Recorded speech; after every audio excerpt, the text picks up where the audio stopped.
ရှိတော့မြူနင်းနေအမြဲဖုံးလွှမ်းနေတဲ့တောင်ပေါ်ရွာလေးတစ်ရွာမှာမင်းတုတလို့ခေါ်တဲ့ပကြီးဆရာလေးတစ်ယောက်နဲ့နှင်းအိမ်စီလို့ခေါ်တဲ့မိန်းကလေးတစ်ယောက်ရှိခဲ့ကြတယ်။သူတို့နှစ်ယောက်ဟာငယ်တငယ်ချင်းတွေဖြစ်ကြပြီးတော့တယောက်ကိုတယောက်တတ်ထမကချစ်ကြတယ်။မင်းတုတဟာပကြီးဆွဲရင်နှင်းအိမ်စီရဲ့ပြုံးတွေကိုအမြဲထက်တင်ဆွဲလို့ရှိပြီးတော့နှင်းအိမ်စီကတော့မင်းတုတပကြီးဆွဲနေဘေးကနေတယောက်ထိုးပြီးလို့ရှိတယ်။သူတို့နှစ်ယောက်မှာအိမ်မက်တစ်ခုရှိတယ်။အဲ့ဒါကတော့တောင်ကုန်းအမြင့်ဆုံးပေါ်မှာအိမ်လေးတစ်လုံးဆောက်ပြီးတစ်သက်လုံးတူနေကြဖို့ပါ။ဒါပေမဲ့ကံကြမ္မာရက်ဆက်လွန်ခဲ့ပါတယ်။အဲ့ဒီနှစ်ဆောင်းရာသီမှာပဲရွာကိုကက်ရောဂါတစ်ခုရောက်လာခဲ့ပြီးနှင်းအိမ်စီဟာအသေးအတန်ဖျားနာပါတော့တယ်။မင်းတုဒဟာသူမကိုကယ်တင်ဖို့ဆေးပင်နေရှာဖွေခဲ့ပေမဲ့ဘာမှမထူးခြားခဲ့ပါဘူး။နှင်းအိမ်စီဟာသူမနောက်ဆုံးအချိန်ရောက်တော့မယ်ဆိုတာကိုသိတဲ့အခါမင်းတုဒရဲ့လက်ကိုတင်းတင်းဆုပ်ကင်ပြီးတိုးတိုးလေးပြောခဲ့ပါတယ်။တုဒငါမရှိတော့ရင်မငိုပါနဲ့။ငါရဲ့ဝိညာဉ်ဟာလက်ပြလေးတစ်ကောင်အဖြစ်မင်းစီပြန်လာခဲ့ပါမယ်။ငါတို့ဂရီပေးထားတဲ့တောင်ကုန်းလေးပေါ်မှာငါ့ကိုစောင့်နေပေးပါနော်ဆိုတဲ့စကားလေးကိုပြောပြီး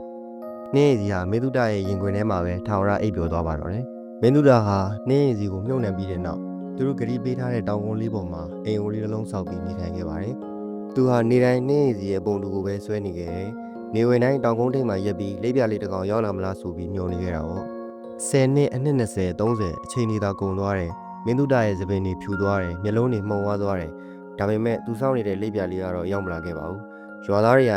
တုဒမင်းစောင့်မနေပါနဲ့တော့သူပြန်မလာတော့ဘူးလို့ပြောကြပေမဲ့သူကတော့ပြုံးပြပြီးတော့သူဂရီပေးထားတာပဲဗျာတနေ့တော့သူလာမှာပါလို့ပြန်ပြောလို့ရှိပါတယ်တကယ်တော့နှင်းရည်စီရဲ့ဝိညာဉ်ဟာကွယ်လွန်ပြီးကတည်းကလက်ပြလေးတစ်ကောင်ဖြစ်ခဲ့ပါတယ်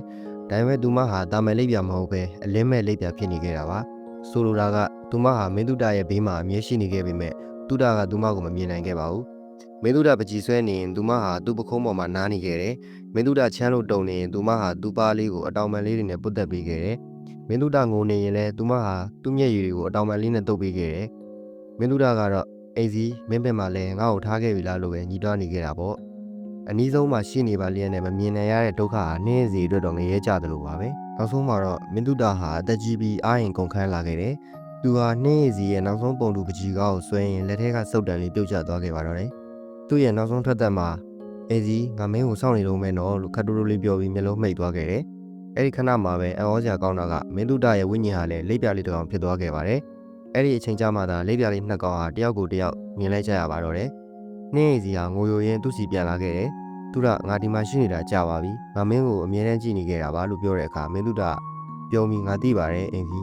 ငါဘေးမှာတယောက်ယောက်ရှိသလိုအမြဲခံစားရလို့ငါဒီလောက်ကြာအောင်အသက်ဆက်နိုင်ခဲ့တာပါလို့ပြောခဲ့ပါတယ်နောက်တစ်နေ့မနက်မှာရွာသားတွေဟာတောင်ကုန်းပေါ်ကအိမ်ကြီးထဲမှာငိမ့်ချမ်းစွာအိပ်ပျော်နေတဲ့မင်းတုဒရဲ့ရုပ်အလောင်းကိုတွေ့လိုက်ရတယ်ထူးဆန်းတာကသူ့ရဲ့ပခုံးပေါ်မှာတော့အယောင်တူတဲ့လိပ်ပြလေးနှစ်ကောင်ဟာအတောင်ပံချင်းထိဆက်ပြီးတည်ဆုံးနေကြတာကိုတွေ့လိုက်ရတယ်။အဲ့ဒီနေ့ကစပြီးအဲ့ဒီတောင်ကုန်းလေးကိုစောင်းစားချင်းတောင်ကုန်းလို့အမည်တွင်ခဲ့ကြတယ်။အခုထိလည်းချစ်သူချင်းကွဲကွာနေသူတွေဟာအဲ့ဒီတောင်ကုန်းပေါ်သွားရင်လိပ်ပြလေးနှစ်ကောင်ပြန်တန်းနေတာကိုတွေ့ရတတယ်လို့ပြောကြပါတယ်။တခါတည်းမှာတစ္ဆာတရားဆိုတာမျက်စိနဲ့မြင်ရတဲ့အရာမဟုတ်ပဲနှလုံးသားနဲ့ခံစားရတဲ့အရာမျိုးပါ။အနည်းဆုံးမှာရှိနေပါလျက်နဲ့မစုံစည်းနိုင်ခဲ့ကြတဲ့သူတို့နှစ်ဦးရဲ့အချက်ဟာ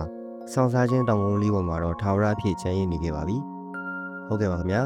အခုတင်ဆက်ပေးခဲ့တဲ့စောင်းစားခြင်းတောင်ကုန်းနဲ့အလင်းမဲ့လိပ်ပြာဆိုတဲ့ပုံမြင်လေးကလူချင်းမင်းတို့ရဲ့ရင်ထဲကိုတစုံတစ်ခုသောခန်းစားချက်ပေးစမ်းနိုင်ခဲ့မယ်လို့မျှော်လင့်ပါတယ်ဒီလိုမျိုးရင်ထဲကြံရစ်စေမဲ့တန်တာကြီးပုံမြင်နေဘဝသင်ခန်းစာရစေမဲ့ဇာတ်လမ်းကောင်းတွေကိုအပတ်စဉ်တင်ဆက်ပေးနေတာဖြစ်လို့ကျွန်တော်တို့ရဲ့ channel လေးကို like နဲ့ subscribe လုပ်ဖို့မမေ့ပါနဲ့ဦးနော်ဒီပုံမြင်လေးတွေကလိုပဲတစ္ဆာရှိတဲ့ချစ်ချင်းမျိုးနဲ့စုံစည်းနိုင်ကြပါစေလို့ဆုတောင်းပေးရင်နောက်တဲ့ဗီဒီယိုအသစ်မှာပြန်လည်ဆုံတွေ့ကြရအောင်ဗျာအားလုံးကိုအထူးကျေးဇူးတင်ပါတယ်ခင်ဗျာ